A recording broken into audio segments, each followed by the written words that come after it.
How can there be water on the top floor of Burj Khalifa, the tallest building on Earth? No pump can lift water at that height till the 163rd floor. So engineers had to cheat gravity. After all, Burj Khalifa is about 828 meters above Dubai, and water at top of it isn't normal at all. Because that water didn't just magically appear there. It had to climb higher than most skyscrapers on the planet, and if engineers tried the simple way, just one giant pump from the basement, the pressure near the bottom could hit around 1,200 psi. At that point, a small weak spot in the pipe could burst through the walls. So how does water reach the top of Burj Khalifa without tearing the building apart from the inside? To understand that, we first need to look at why Burj Khalifa is such a weird building. Because most buildings don't have this problem. In a normal apartment block, water doesn't need to travel into the clouds. The pipes mostly spread across floors. The pumps only push water around a reasonable distance. And gravity does a lot of the boring work in the background. Water goes up a little, waste goes down, pressure stays manageable. But Burj Khalifa doesn't behave like a normal building. It's basically a city stacked into the sky. You have hotel rooms near the bottom, apartments above that, offices higher up, restaurants, observation decks, mechanical floors, and service areas, all sitting on top of each other. So engineers couldn't look at this and say, okay, let's just run one huge plumbing system through the whole thing. That would have been a disaster. They had to treat the tower like several smaller buildings piled on top of one another. And once you understand that, the water system starts to make a lot more sense.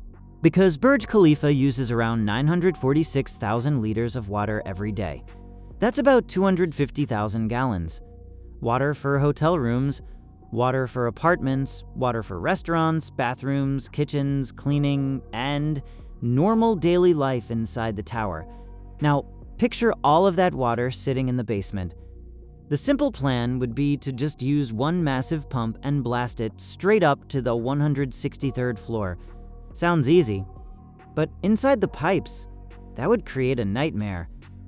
The pressure near the bottom could reach around 1,200 psi. For a normal home tap, you're usually dealing with something closer to 50 psi.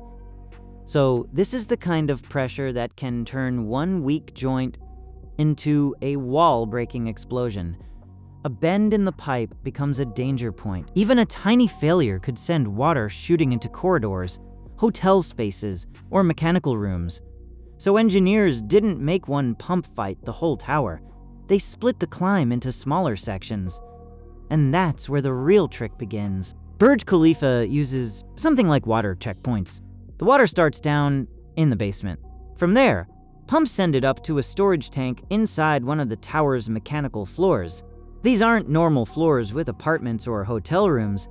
They're hidden service floors packed with tanks, pumps, valves, and control systems. Once the water reaches one tank, it doesn't keep going from the same pump. A new pump takes over from that level. That pump pushes the water to the next zone. After that, another booster system takes over again.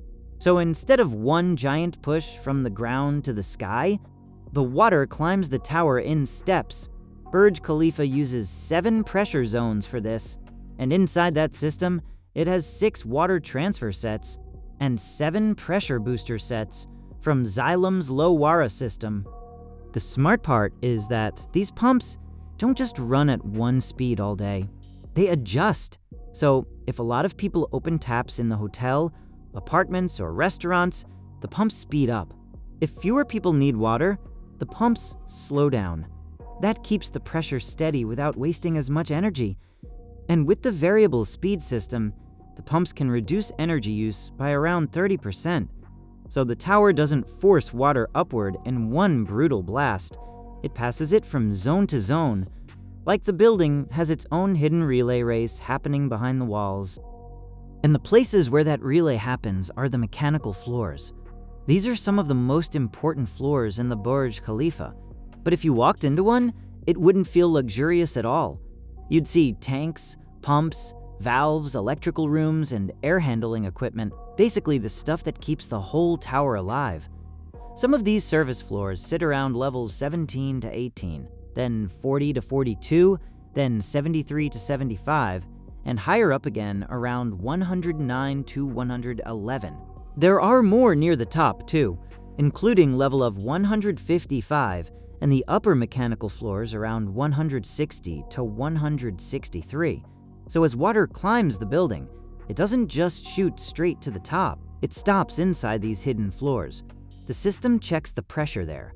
Then pumps push it toward the next section. That's why someone on a high floor can turn on a tap and get normal water pressure. Because behind the walls, the building keeps handing the water upward, floor by floor, zone by zone. From the outside, Burj Khalifa looks like one clean glass tower. But inside, it works more like a stacked machine. And getting water up the tower is only half the problem. Once the water reaches those upper tanks, gravity starts helping. The water can now move down into nearby floors. So if someone opens a tap in an apartment, the water doesn't always need a pump pushing it at that exact second. Gravity can do part of the job, but that also creates a new problem, because in a tower this tall, gravity can push too hard.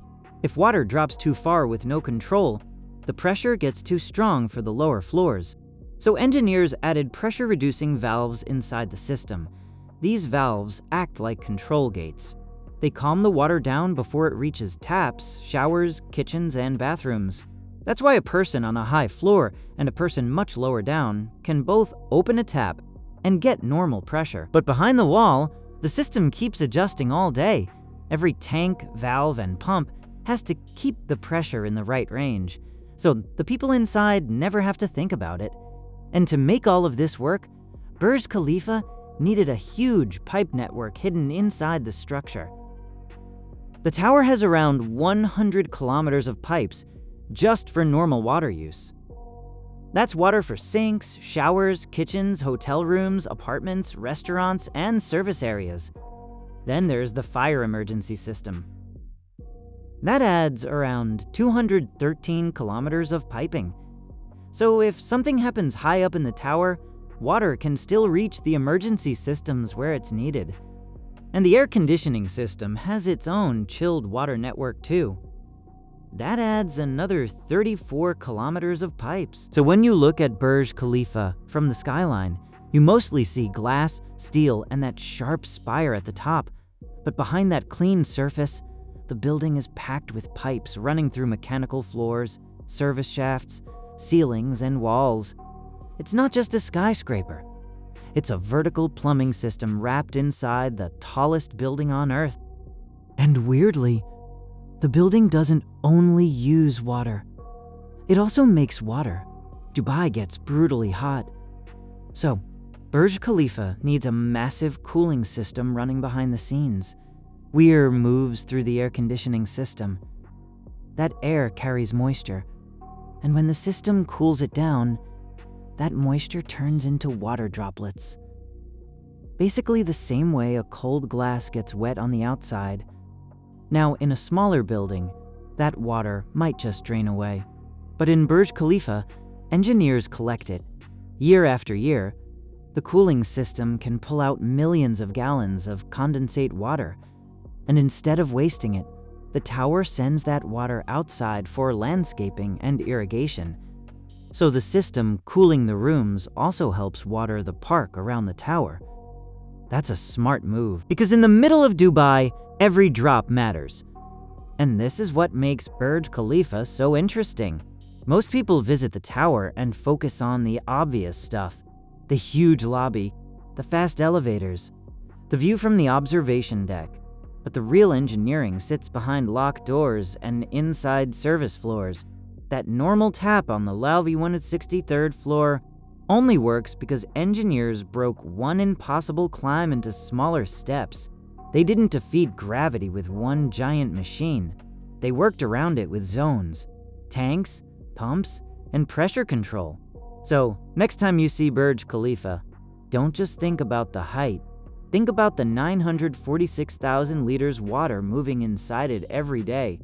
Also, someone near the top can open a tap and get water like it's no big deal. But now you know what's happening inside. Well, If you like more such stories about mega projects, insane architecture, and engineering, then make sure to subscribe to the channel, and also go ahead and take a look at our previous videos. See you there.